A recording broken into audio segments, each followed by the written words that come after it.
मित्रों नमस्कार। आपका बहुत बहुत स्वागत है। मित्रों, तुलसीदास जी ने अपने रामचरित्र मानस में लिखा, अवधपुरी अति रुचिर बनाई। कब उन्होंने लिखा? जब उस वक्त शायद अयोध्या इतनी सुंदर नहीं थी और उन्होंने कल्पना की थी कि रामचंद्र जी की अयोध्या कितनी सुंदर होगी। तो आज अगर आप अयोध्या देखें तो आज आप देखिए कि कितनी सुंदर अयोध्या हो गई। ऐसा लगता है कि दुल्हन की तरह सजी है और ऐसा लगता है कि स्वर्ग से एक पूरा नगर धरती पर आ गया हो। चारों तरफ लाइट, चारों तरफ प्रकाशमान, और सड़कें चौड़ी, सड़कों की दोनों तरफ फूलों की बरसात हो रही है। और ये ऐसा संजोग, ये 496 496 साल बाद ऐसा संयोग आया है। ये रामचंद्र जी की जन्मभूमि है और इसके बारे में थोड़ा सा हम इतिहास में जाएंगे। लेकिन आज जो रामचंद्र जी की पुनः प्राण प्रतिष्ठा होगी, यानी प्राण प्रतिष्ठा तो 1949 में हो गई थी, मंदिर बन गया था और फिर उस मंदिर का एक और रूप 1992 में 6 दिसंबर 1992 में हुआ, जब विवादित ढांचे को गिरा दिया गया और मंदिर की स्थापना कर दी गई।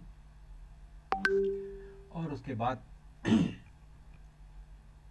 2020 में जब सुप्रीम कोर्ट का निर्णय आया और 5 अगस्त को प्रधानमंत्री नरेंद्र मोदी ने शिलान्यास किया, तो इस तरह से राम मंदिर की शुरुआत हुई और 3 साल बाद भव्य राम मंदिर बनकर तैयार हो गया है। थोड़ा बहुत काम में चलता रहेगा, लेकिन भव्य राम मंदिर बनकर तैयार हो गया। और जो लोग कल्पना कर रहे हैं कि राम मंदिर अधूरा है, अधूरा राम मंदिर में पूजा प्राण प्रतिष्ठा नहीं हो सकती, एक बड़ी सी कहावत है कि भगवान राम है, सर्वव्यापी है, तीनों लोगों के देखता है, उनके लिए कौन मंदिर बनाएगा, उनके लिए कौन कौन उनको लिए शुभ मुहूर्त होगा। वो खुद ही शुभ मुहूर्त है, वो खुद मंदिर है। ये तो हमारा एक मन का भ्रम है कि हम तिथि तय कर रहे हैं, लेकिन जो तिथि तय हुई है वो तिथि भी वही तिथि है जो त्रेता युग में जब रामचंद्र जी का प्रकटीकरण हुआ था, वो जो तिथि थी उसी तिथि में ही 22 जनवरी को वो तिथि आई है और उसी तिथि में ही रामचंद्र जी के नव विग्रह में प्राण प्रतिष्ठा हो रही है। मित्रों, बड़ा खुशी का मौका है और इस खुशी में सभी को शामिल होना चाहिए। लेकिन फिर भी चूंकि इतिहास है तो उसकी चर्चा करना भी जरूरी है। इतिहास ये है कि 1528 में मुगल बादशाह बाबर के कमांडर मीर बाकी ने मंदिर को गिराया था और मस्जिद का निर्माण किया था। बाबरी मस्जिद नाम रखा था वो इसलिए कि राम मंदिर की प्रतिष्ठा इतनी ज़्यादा थी और वहाँ दूर दूर से लोग आते थे, तो लोग यहाँ ना आए, सत्ता का केंद्र न बने, इसलिए मीर बाकी ने मंदिर को तोड़ दिया था। और ऐसा भी कहा जाता है कि मंदिर को कई बार तोड़ा गया। मंदिर इतना मजबूत था कि वो टूटता ही नहीं था, उसने पूरी ताकत लगा दी। और ये भी कहा जाता है कि जब जब वो मंदिर तोड़ता था तो सुबह वो मंदिर ठीक हो जाता था। और आपको बता दें, जो उसने मंदिर तोड़ा वो राजा विक्रमादित्य ने बनाया था, जो कसौटियों के पिलरों पर खड़ा था। वो कसौटी जो टूट ही नहीं सकती है, वो हीरे की तरह मजबूत होती है। पत्थर होता है कसौटी, उस कसौटी पर उन्होंने पिलर बनाए थे, तो इसलिए वो तोड़ नहीं पाया। तो उसने क्या किया कि फिर मंदिर के ऊपर ही मस्जिद बना दिया। इसलिए जब ये ढांचा गिराया गया और उसमें जो मटेरियल निकला है, जो साक्ष्य निकले, वो पूरे पूरे मंदिर के निकले। उसके नीचे पूरा मंदिर दबा हुआ था। तो 1528 में मंदिर टूटा। 1885 में महंत रघुवर दास ने फैजाबाद जिला अदालत में एक याचिका दायर की थी, कहा था कि यहाँ मंदिर में एक चबूतरा बना दिया जाए जहाँ लोग पूजा पाठ कर सके लेकिन वो कोर्ट ने, क्योंकि उसमें अंग्रेजों की कोर्ट थी, तो उन्होंने इसे खारिज कर दिया। और फिर 1949 को विवादित ढांचे के बाहर केंद्र गुम्बद के नीचे रामलला की मूर्ति रखी गई, और ये मूर्ति बाबा अभिराम दास और उनके साथियों ने रखी थी। और 1950 में गोपाल सिंगला विशाखा ने रामलला की मूर्ति की पूजा के अधिकार के लिए फैजाबाद जिला अदालत में एक मुकदमा दायर किया था। 1 फरवरी 1986 को स्थानीय अदालत ने सरकार को हिंदू उपासकों के लिए स्थान खोलने का आदेश दिया था। और 14 अगस्त को 1989 को इलाहाबाद उच्च न्यायालय में एक विवादित ढांचे के संबंध में यथास्थिति बनाए रखने का आदेश दिया था। और 6 सितंबर 92 को 6 दिसंबर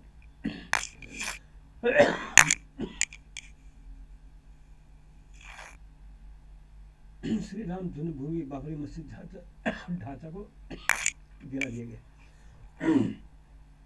3 अप्रैल 93 को विवादित क्षेत्र में केंद्र द्वारा भूमि अधिग्रहण किया गया और अयोध्या में एक निश्चित क्षेत्र में अधिग्रहण अधिनियम पारित कर दिया गया।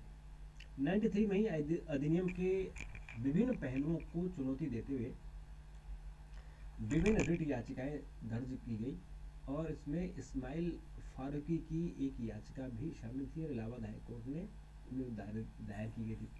24 अक्टूबर 94 को ऐतिहासिक इस्माइल फारूकी मामले में सुप्रीम कोर्ट ने कहा कि मस्जिद इस्लाम का अभिन्न अंग नहीं है। ये सुप्रीम कोर्ट का इंपॉर्टेंट फैसला था। यहाँ से फिर एक नई कहानी शुरू होती है। अप्रैल 2002 में सुप्रीम कोर्ट ने यह निर्धारित करने के लिए सुनवाई शुरू की कि विवादित स्थल का मालिक कौन है, और 13 मार्च 2003 में उच्चतम न्यायालय ने पूरे मामले में सुप्रीम कोर्ट ने कहा कि अधिग्रहित भूमि पर किसी भी प्रकार की धार्मिक गतिविधियों की अनुमति नहीं है। और 30 सितंबर 2010 को उच्च न्यायालय ने 2-1 के बहुमत से विवादित क्षेत्र को सुन्नी वक्फ बोर्ड, निर्मोही अखाड़ा और रामलला के बीच बांटने का फैसला किया। 3 इसमें पार्टी बन गई। और 2011 में सुप्रीम कोर्ट ने अयोध्या भूमि विवाद पर नई कोर्ट के फैसले पर, हाई कोर्ट के फैसले पर इस पर रोक लगा दी। और फिर 26 जनवरी 2016 को सुब्रमण्यम स्वामी के विवादित स्थल पर राम मंदिर के निर्माण की मांग करते हुए सुप्रीम कोर्ट ने याचिका दायर की। और 2017 में 32 नागरिक अधिकार कार्यकर्ताओं ने इलाहाबाद उच्च न्यायालय में 2010 के फैसले की चुनौती देने के लिए याचिका दायर की। फिर 8 फरवरी 2018 को सुप्रीम कोर्ट ने सिविल अपीलों पर सुनवाई शुरू की, और 14 मार्च 2018 को सुप्रीम कोर्ट ने मामले में पक्षकार के रूप में हस्तक्षेप करने की मांग करने वाली स्वामी की सभी अंतरिम याचिकाओं को खारिज कर दिया। फिर 6 अप्रैल 2018 को राजीव धवन ने 1994 के फैसले की टिप्पणियों पर पुनर्विचार के मुद्दे को बड़ी पीठ के पास भेजने का एक फैसला किया था। और जनवरी 2019 में सुप्रीम कोर्ट ने फिर इस मामले की सुनवाई शुरू की और मुख्य न्यायाधीश रंजन गोगोई की अध्यक्षता में एक न्यायाधीशों की एक पीठ बनी। 9 अप्रैल 2019 को सुप्रीम कोर्ट ने ऐतिहासिक फैसला दिया और 70 साल के विवाद को समाप्त करते हुए आदेश दिया कि 2.77 एकड़ भूमि को राम मंदिर के निर्माण के लिए भारत सरकार द्वारा अधिग्रहित स्थापित किए गए ट्रस्ट को हस्तांतरित किया जाए, और सुनिश्चित के मस्जिद निर्माण के लिए मुसलमानों को अयोध्या में 5 एकड़ भूमि अलॉट करने का आदेश दे दिया। 5 अगस्त 2020 को प्रधानमंत्री ने इसका शिलान्यास किया। ये इतिहास है कि 1528 से लेकर और अब तक करीबन 496 साल हो गए, तब से ये विवाद चल रहा है। और ये शुभ घड़ी आई है 22 जनवरी को प्रधानमंत्री नरेंद्र मोदी और पंडित गणेश शास्त्री, महंत नृत्य गोपाल दास जो ट्रस्ट के अध्यक्ष, और लक्ष्मीकांत दीक्षित के पंडित जी हैं जो मंत्रोच्चार करेंगे, और मोहन भागवत आरएसएस के। दरअसल लोग सवाल कर रहे हैं कि आरएसएस प्रमुख मोहन भागवत को गर्भगृह में क्यों बुलाया जा रहा है।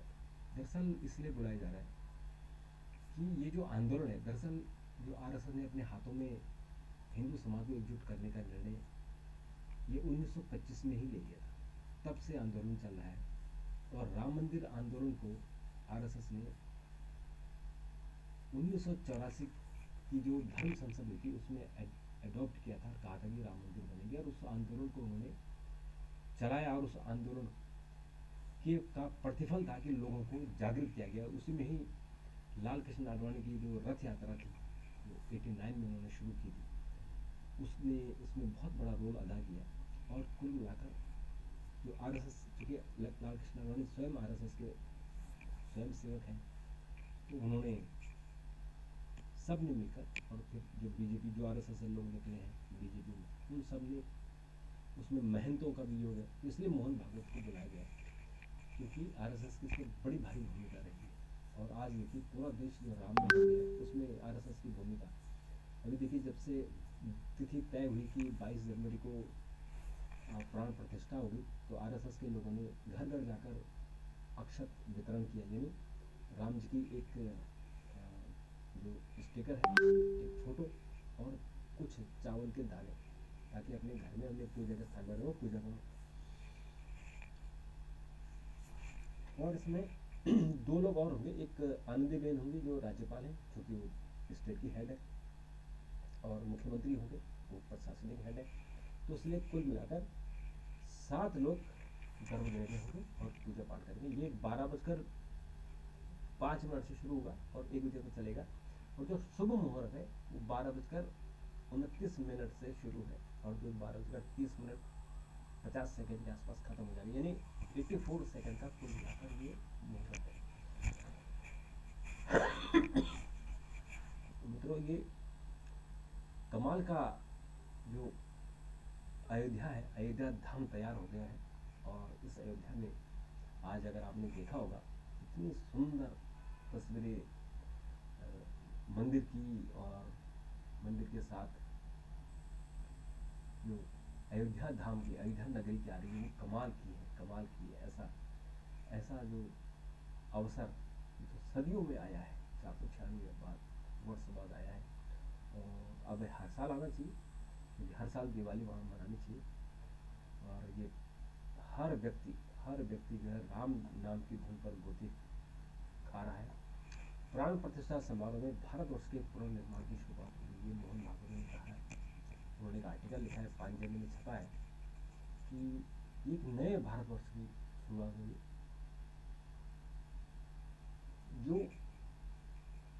जो कल्पना आरएसएस ने की थी, कैसा एक भारतवर्ष होना चाहिए, कैसा भारतीय सांस्कृतिक राष्ट्रवाद के हिसाब से देश होना चाहिए, वो देश जो है वो अब तैयार हो गया है।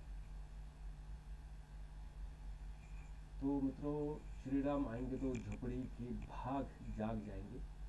तो जो झोपड़ी है, यानी रामनगरी अयोध्या है, उसके भाग जागे हैं।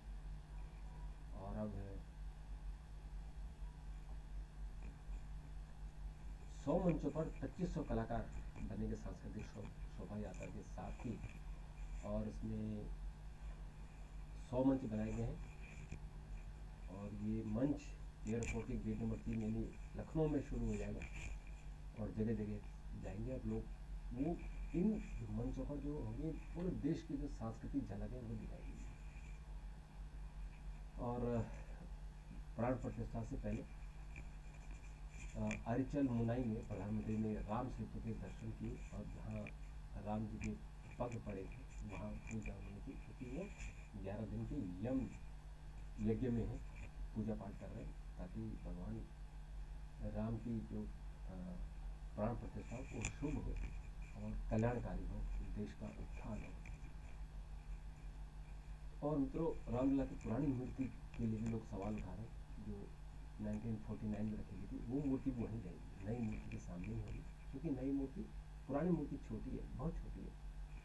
तो उस मूर्ति की जगह, हालांकि वो बाल स्वरूप है, इसलिए जो आज बड़ी मूर्ति बनाई है, जो बड़ी मूर्ति स्थापित की गई है, जो अरुण योगीराज ने बनाई है, वो मूर्ति भी ज़्यादा बड़ी नहीं है, वो करीबन 56 इंच की है, लेकिन छोटी उससे थोड़ी बड़ी है। और 5 साल के जो बच्चे हैं, बाल रूप है राम जी का, उसको देखकर बहुत ही और एक कुछ लोग ऐसे भी जो उल्टे पुल्टे काम करते हैं। एक ने अयोध्या मंदिर को उड़ाने की धमकी दी है अररिया में, बिहार में। तो उसको पुलिस ने पकड़ लिया है। अब उसकी खम कान पिटाई हो जाए, उसके हाथ पाँव पूरी तरह ठूक ठाक लेंगे। तो अच्छा है, राम जी की पर राम जी की जो राम जी का स्वभाव रहा है उसको छोड़ देना चाहिए, माफ़ कर देना चाहिए। तो अपनी गलती उसको एहसास हुई, तो उसने गलत धमकी दी है, तो वो जो है तो इस तरह की चीज़ें होती हैं आवेश में आकर, या पब्लिसिटी के चक्कर में लोग ऐसा कर देते हैं। तो मित्रों, ये अवसर है और इस अवसर में हम सब साक्षी बने। ये हम अपने आप को सौभाग्यशाली मानते हैं कि हमारा जन्म इस दौरान हुआ जब राम मंदिर बन रहा है। क्योंकि 496 साल में कितनी पीढ़ियाँ आई चली गई, कितने संघर्ष हुए, 76 युद्ध हुए राम मंदिर के, 4 लाख लोगों ने जान दी, कितनी पीढ़ियाँ आई चली गई, और हमने अपनी आंखों के सामने देख लिया है रामचंद्र जी का और प्राण प्रतिष्ठा का जो जश्न है उसको हमने अपनी आंखों के सामने देख रहे हैं। अयोध्या नगरी को सजते हुए देख रहे हैं, तो ये बड़ी खूबसूरत है। और वहाँ जो गणमान्य व्यक्ति आए हैं, तमाम गणमान्य व्यक्ति आए हैं। आज राष्ट्रपति ने चिट्ठी लिखी है प्रधानमंत्री को, कहा है कि जो लगन प्रधानमंत्री के राम जी के लिए वो देखने वाली है, लोगों के लिए एक आदर्श उदाहरण है। तो इसका मतलब ये है कि राष्ट्रपति शायद कल मंदिर प्राण प्रतिष्ठा में न जा पाए, और क्योंकि प्रधानमंत्री को करना है तो इसलिए प्रोटोकॉल के हिसाब से उनको और उपराष्ट्रपति को नहीं जाना चाहिए, बाद में जाना चाहिए, इसके बाद तो प्राण प्रतिष्ठा हो जाए। तो मित्रों, आज के लिए इतना ही, और हम सब इस प्राण प्रतिष्ठा का साक्षी बनो। कल मैं इसको आपके लिए लाइव करूँगा, तब तक के लिए।